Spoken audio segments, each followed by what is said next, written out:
తెలుగు కథా సౌరభాలకి స్వాగతం సుస్వాగతం. ఈరోజు చదవబోయే కథ పునాది రాయి. రచన పట్టణం వి శారద.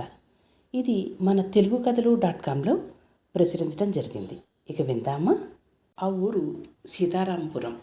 పేరుకు తగ్గట్టే ఆ ఊరిలో ప్రజలందరూ ఎంతో ప్రేమాస్పదంగా అన్నదమ్ముల వలె ఉంటారు.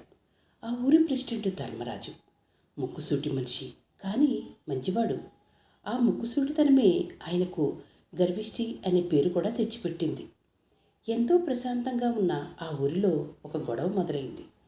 ఒకరోజు రచ్చబండ దగ్గర ప్రజలందరితో మీటింగ్ పెట్టి ఊరి మధ్యలో ఉన్న భూమిలో ప్రభుత్వ నిధులతో పేదలకు ఇల్లు కట్టిస్తాను అన్నాడు ధర్మరాజు. అదే గొడవకు కారణమైంది. ఆ భూమి ఊరి చివర ఉన్న సుబ్బయ్య తాతది. అదేంటయ్యా, అది మన సుబ్బయ్య భూమి, దాంట్లో మీరు ఇల్లు కట్టిస్తానంటే ఎలాగా అన్నాడు రావణయ్య.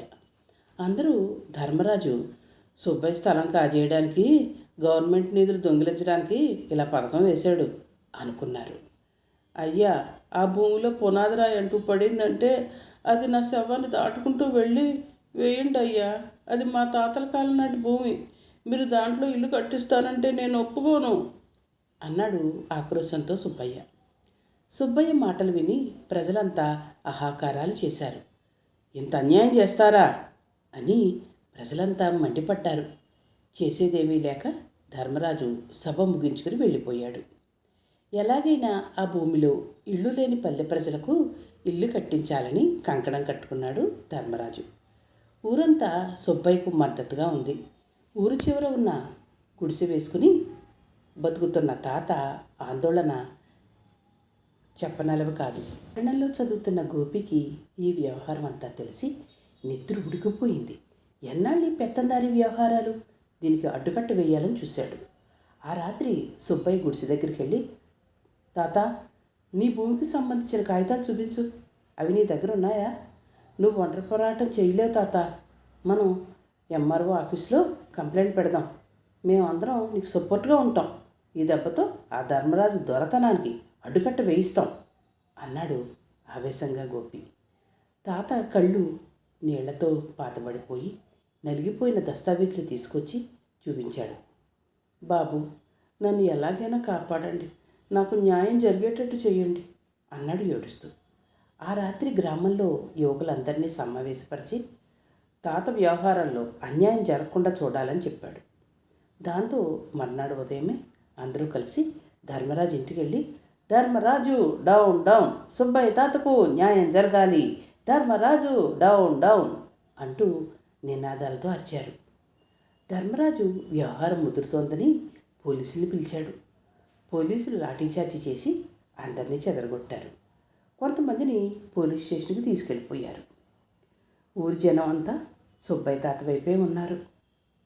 ఆయన అమాయకత్వం, నిస్సహాయత వాళ్ళని కదిలించింది. ఊరు మధ్యలో ఉన్న మర్రి చెట్టు కింద కూర్చుని కన్నీళ్లు పెట్టుకుంటున్న సుబ్బయ్య తాతను చూసి అందరూ ప్రెసిడెంట్ని తిట్టుకునేవారు. విషయం తాలూకు ఆఫీస్ వరకు వెళ్ళింది. ఎంఆర్ఓ కలగజేసుకుని 2 రోజుల్లో ఊరిలో గ్రామసభ పెట్టి అందరి సమక్షంలో ఈ సమస్యకు పరిష్కారం చేస్తానని హామీ ఇచ్చాడు. దాంతో అందరూ శాంతించారు. గ్రామసభ మొదలైంది. గోపి లేచి సుబ్బయ్య తాత తరఫున వాదనలు వినిపించాడు. ఆ పాత కాగితాలను ఎంఆర్ఓ ముందు పెట్టి ధర్మరాజు ఎలా ఒక నిరుపేదను మోసం చేస్తున్నాడో అని ఉద్వేగంగా చెప్పాడు. ఊరి జనం అంతా చప్పట్లతో గోపిని సమర్థించారు. ఎంఆర్ఓ ధర్మరాజు వైపు తిరిగి, మీరేం చెప్తారు ప్రెసిడెంట్ గారు అన్నాడు. ధర్మరాజు శాంతంగా తన చేతిలో ఉన్న ప్రభుత్వ రికార్డులు ఎంఆర్ఓకి ఇచ్చాడు. వాటిని చదువుతున్న ఆయన ఆశ్చర్యంగా చూసి, గ్రామస్తులారా, ప్రశాంతంగా వినండి. ప్రభుత్వ రికార్డుల ప్రకారం ఈ స్థలం సుబ్బయ్యది కాదు, ప్రభుత్వ పోరంబోకు భూమి. ఆ మాటతో ఒక్కసారిగా అందరూ ఆశ్చర్యపోయారు. మళ్ళీ ఎంఆర్ఓ కొనసాగిస్తూ, అసలు విషయం ఏంటంటే ధర్మరాజు గారు ఈ స్థలంలో ప్రభుత్వ గ్రాడితో పేదలకి ఇల్లు కట్టి ఇవ్వాలని ప్రభుత్వానికి తీర్మానం చేసి పంపారు. ప్రభుత్వం నుంచి ఫండ్స్ కూడా రిలీజ్ అయ్యాయి అన్నాడు. ఊరి జనం నివ్వెరపోయారు. అప్పుడు ధర్మరాజు ఇంకో నిజం చెప్పాడు. ప్రభుత్వ భూమిని కబ్జా చేసి దొంగపత్రాలు సృష్టించి మా నాన్న దగ్గర తన కూతురు పెళ్లి కోసం 50,000 అప్పు తీసుకున్నాడు ఈ సుబ్బయ్య. మా నాన్న పోయిన తర్వాత బాకీ తీర్చమని అడిగితే అది తీర్చకుండా నేను అతని స్థలాన్ని కాజేయడానికి ప్లాన్ చేస్తున్నట్టుగా చెప్తున్నాడు. గవర్నమెంట్ స్థలాన్ని ఆక్రమించాడు. మళ్ళీ నా బాకీ కూడా తీర్చలేదు. ఇప్పుడు చెప్పండి సుబ్బయ్య తాత ఎటువంటాడో అన్నాడు. ఊరంతా దిగ్భ్రాంతికి గురైంది. అమాయకుడని నిస్సహాయుడని జాలిపడిన సుబ్బయ్య ఇంత మోసగాడా అని అందరూ ముక్కును వేలేసుకున్నారు. తన పాత అప్పును తీర్చకుండా ప్రభుత్వ భూమిని కాజేసి ఊరినంతా తప్పుదావ పట్టించాడని గ్రహించారు. తాత కళ్ళల్లో ఇప్పుడు జిత్తులు మారినక్క కళ్ళల్లోని కఠినత్వం మాత్రమే ఉంది. ధర్మరాజు గోపి దగ్గరికి వచ్చి, పల్లెటూరు మనుషులంటే అమాయకులు అనుకుంటున్నావేమో.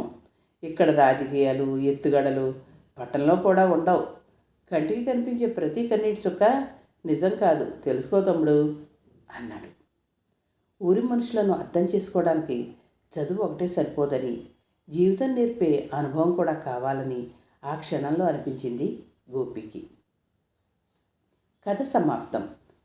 ఈ కథ మీకు నచ్చినట్లయితే like, share, subscribe to our channel Telugu కథా సౌరభాలు.